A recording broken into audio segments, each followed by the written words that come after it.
नमस्कार, जोहार, मैं काशीनाथ, जन समस्याओं की आवाज़ में आपका स्वागत है। अभी मैं हूँ राहे प्रखंड और ये है बंसिया पंचायत। बंसिया पंचायत के नवनिर्वाचित मुखिया के घर में अभी मैं हूँ। अभी आप देख रहे हैं पीछे साइड इनका घर, ये है उनकी घर और हमारे बीच में देखने पा रहे हैं ये है मुखिया जी और मैडम जी हैं, बच्चे हैं। आइए उनसे जानते हैं कि ये एक साधारण घर के हैं, एक मज़दूर का काम करते हैं और मज़दूर का काम करते-करते ये मुखिया पद के लिए लड़ाई लड़ने का कैसे ये विचार आया और विचार ही नहीं अपितु एक रणनीति बना के ये जीत भी गए। आइए उनसे जानते हैं कि ये जीते किस तरह से। नवकृष्ण जी का परिवार है, ये उनके लड़के हैं, बच्ची है, भाभी जी हैं, हमारे बीच में मुखिया जी भी हैं और इनके देख रहे हैं इनका घर है और ये जानते हैं आपका क्या नाम हुआ? मेरा नाम जयंत कुमार लोहरा हुआ। तो पापा जिस समय चुनाव लड़ रहे थे मुखिया पद का, वो क्या-क्या कार्य करते थे? सुबह को उठ के जाते थे और एक ही बार आदमी से मिलकर शाम को आते थे। अच्छा, अच्छा। तो आप जैसे कि आप स्कूल जाते हैं, जी, कौन स्कूल जाते हैं आप? क्षेत्रीय विकास विद्यालय राधो। तो स्कूल के बच्चे या कोई भी टीचर आपको कुछ बोलते थे कि आपके पिताजी चुनाव लड़ रहे हैं, क्या होगा, क्या नहीं? कुछ कुछ भी कमेंट करते थे? बोलते थे कि होगा, हो पाएगा कि नहीं। अच्छा, अच्छा। टीचर सब का रवैया कैसा था? अच्छा ही था। अच्छा ही था। हाँ, अभी आपके पापा मुखिया बन गए, आपको कैसा लग रहा है? अच्छा लग रहा है। अच्छा लग रहा है। बच्ची से जानते हैं, क्या नाम है आपका? कोमल कुमारी। कमल कुमारी। पापा अभी मुखिया पद पे जीत गए, कैसा लग रहा है? अच्छा लग रहा है। पापा उस समय कब-कब जाते थे? रोज जाते थे। रोज़ जाते थे। हाँ। कहाँ-कहाँ जाते थे? बमसिया लाधू सोसो। हुँ, सब गाँव में घूमते हाँ। थे। और आप क्या करती थी पापा के लिए? अपने लिए करती थी। हाँ। कि कै बजे उठ जाती हैं? हम्म, सूरज उठने के बाद? चलिए कोई बात नहीं। तो कृष्ण लोहरा जी सबसे पहले हमारे चैनल में आपका स्वागत है। जी धन्यवाद। जन समस्या की जनताओं की जन समस्या कुछ आवाज़ को लेकर आप जो मुखर काम कर रहे हैं उसके लिए भी आपको भी धन्यवाद। अ, चलिए बहुत धन्यवाद। सबसे पहले तो ये जानेंगे कि आपका पूरी नाम नवकृष्ण लोहरा जी हैं और आप अ, इस बार मुखिया पद जीत भी गए मुखिया पद।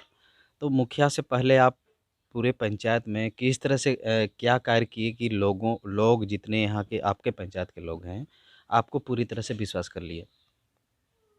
जी सर, सबसे पहले तो मैं ये बताना चाहूँगा कि हम पंचायत चुनाव लड़ने के लिए सामाजिक काम करने के लिए अग्रसित नहीं हुए थे। अच्छा। एक ये मेरा सोच था कि हम जैसे अंतिम व्यक्ति जो समाज से हैं या तो फिर गाँव से है, एक अंतिम व्यक्ति जो हाथ-पैर सलामत रहते हुए भी, जानकारी रहते हुए भी हम लोग बहुत सारा योजनाओं से वंचित रह जाते हैं।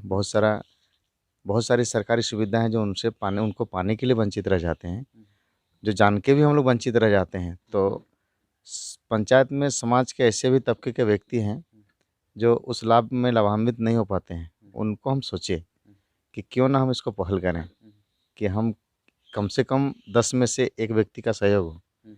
इस हिसाब से हम समाज का एक सहयोगी के रूप में, एक अच्छा वर्कर के रूप में हम काम करने का प्रयास किए। चुनाव लड़ने का कोई एजेंडा मेरे पास नहीं था।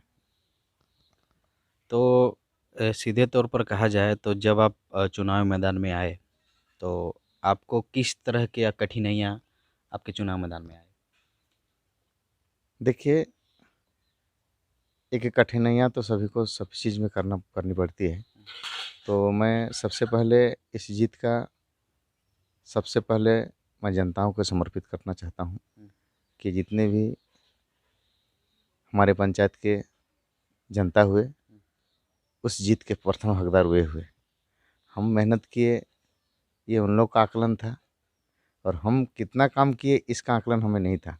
हमको तो लग रहा है कि जितना भी कर पाए समाज के लिए चुनाव से पहले, हुँ, वो मेरे लिए फ़ीसदी में गिनती ही नहीं रखा जाए कि हम इतना काम किए। हमको लग रहा है काम का भूख में कि हम कैसे एकदम पूरा सरकार की जो योजनाएँ आती है, हुँ, हूबहू कैसे हम धरातल पर उतार के जनताओं को लाभ दिला पाएँ। अ, आप ये जानना चाहेंगे कि आपका ज़िंदगी कहा जाता है कि एक संघर्ष भरा रहता है ज़िंदगी। आपने मुखिया पद के लिए भी बहुत सारा संघर्ष किया है। जैसे कि आपको बातों से लग रहा है कि आप जैसे कि एक मज़दूर का काम भी किए और लोगों को एक सेवा देने का भी काम किया पूरा पंचायत में। अब आप मुखिया पद आप पूरी तरह से जीत चुके हैं, आप इस पंचायत के एक जनप्रतिनिधि हैं। तो एक जनप्रतिनिधि आप हैं, तो आप इस पंचायत में एक कोई भी लाभुक को सही लाभान्वित किस तरह से कराएँगे आप? जी, सबसे पहला पहला मेरा प्रयास और सबसे सफल प्रयास सरकार का जो एजेंडा है ग्राम सभा, एक ये वाक्या भी है, राज्यसभा न लोकसभा सबसे बड़ी है ग्राम सभा।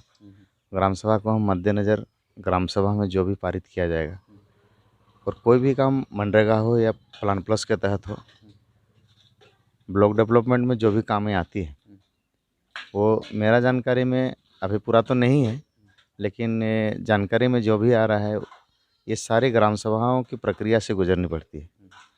तो मेरा प्रयास यही रहेगा कि जो व्यक्ति पूर्व से किसी भी योजना से जुड़े हों या लाभान्वित हुए हों, उन व्यक्तियों को थोड़ा देर के लिए रोक दिया जाए, एक सेशन के लिए रोक दिया जाए, और जो कभी भी किसी भी योजना से लाभान्वित नहीं हुए हैं वैसे व्यक्तियों को सर्वप्रथम उनको प्राथमिकता दिया जाए। और मेरा प्रयास रहेगा कि इस तरह से अगर हम काम करेंगे तो पारदर्शिता भी रहेगी और काम में एक परसेंटेज भी बढ़ेगी कि हाँ चलिए एक ही आदमी को बार बार नहीं मिल रहा है। बहुत सुंदर। अब योजनाओं का तो सही चयन करेंगे एक ग्राम सभा के माध्यम से। तो अब ये मुखिया का काम होता है कि सही कोई भी योजना को धरातल पर सही व्यक्तित्व का चुनाव कर प्रदान करना। लेकिन क्या आप केवल योजनाओं तक ही सीमित रहेंगे या शिक्षा पर और अपने पंचायत में विकास का कार्य आपके कार्यकाल की समाप्ति तक क्या-क्या करने का विचार है? सर्वप्रथम हम ग्राम शिक्षा समिति को बिल्कुल ही सुदृढ़ बनाना चाहते हैं। हम ये नहीं कि वहाँ पर जो मेनू दिया जाता है खाने पीने के लिए जो हम लोग को राजनीति करते हैं, इसको तो दूर हटाएंगे ही, लेकिन ग्राम शिक्षा समिति के माध्यम से जो भी बच्चा का पठन पाठन में सरकार की तरफ से जो उपक्रम दिया जाता है, जो पठन पाठन के लिए जो पुस्तकें दी जाती है, उसका हम लोग गार्जियन भी उसका निर्वहन करें, ताकि मेरे बच्चे को स्कूल में क्या होमवर्क मिला है और हम उसका कुछ ना कुछ इसका घर में उसको देखें, रिमाइंड कराएं कि हाँ बबू तेरा स्कूल में क्या पढ़ाई हुआ है, तुम एक बार कम से कम बैठ के उसको देखो। ऐसा हम कोशिश करेंगे ग्राम शिक्षा समिति को बढ़ावा देने के लिए। और जितने भी खास करके मेरे पंचायत में पीने के पानी जो अभी बहुत ही क्या बोल रहे हैं, बहुत ही मतलब दयनीय है। कठिन स्थिति में गुजर रहे हैं, उस क्षेत्र को सबसे पहले मैं जिला परिषद हो या विधायक हो या सांसद हो, किसी भी मत से हमको जाना पड़े या तो फिर हमारे फंड से माने प्रखंड डेवलपमेंट के हो, मुखिया के फंड से हो, हम ऐसे जगह चिन्हित किए हैं जहाँ पेयजल के लिए बहुत समस्याएं हो रही है, उसको समाप्त करेंगे। और दूसरी बड़ी बात है कि पंचायत मुख्यालय से जुड़ने के लिए जो समस्याएं खास करके रास्ता का होता है, वो रास्ता का समस्या जल्दी समाप्त हो। और स्वास्थ्य के बारे में हम अपने तरफ से तो नहीं बोल रहे हैं कि हम ये कर सकेंगे, लेकिन सरकार के तरफ से भी बहुत सारी दवाइयाँ मुफ्त आती है, जो हम लोग ऐसे अगर खरीदने जाएंगे तो बहुत ही कॉस्टली माने महंगा पड़ेगा। तो स्वास्थ्य सहिया जो सरकार की एक अंग है वो भी इसमें सक्रिय भूमिका निभाए। आंगनबाड़ी जो है बच्चे लोग को जो 1 से 3 साल तक पढ़ाती हैं, वो भी पौष्टिक आहार दे। इसलिए स्वास्थ्य सहिया, जल सहिया, आंगनबाड़ी सारे व्यक्तियों से मिलकर हम एक आदर्श पंचायत निर्माण करने का सोच बना रखे हैं। चलिए इसमें करके देखते हैं क्या होता है। चलिए हमारी टीम की तरफ से आपके शुभकामनाएँ रहेगा कि आपकी पंचायत एक आदर्श पंचायत आप बनाने में सफल हों। अंत में ये कहना चाहेंगे कि आप हमारे जन समस्याओं की आवाज़ चैनल के माध्यम द्वारा आप अपने पंचायत की जनताओं को क्या कहना चाहेंगे? मैं जन समस्याओं इस जनता की जो जन समस्या की आवाज़ आपका चैनल है, इसके माध्यम से हम सारे जनताओं को यही संदेश देना चाहते हैं कि कोई भी ऐसे असामाजिक काम ना करें, कोई भी ऐसी अफवाहों पर ना विश्वास करें जो बिल्कुल ही समाज को हितकारी ना हो। अपने बच्चों को सुनियोजित रूप से निरंतर पढ़ाएं। बच्चों का बिल्कुल ही मेनू बनाएं, क्योंकि समाज का निर्माण बच्चों से होता है। अगर हमारे अच्छे हुए और समाज का निर्माण होना निश्चित है कि अच्छा होगा। और दूसरी बड़ी बात है कि कोई भी ऐसा सामाजिक काम ना करें जैसे कानूनन रूप से उनको बाध्य होके वो प्रशासन से घुटना टेकना पड़े। हमारे चैनल को समय देने के लिए आपका बहुत बहुत धन्यवाद। आपको भी धन्यवाद।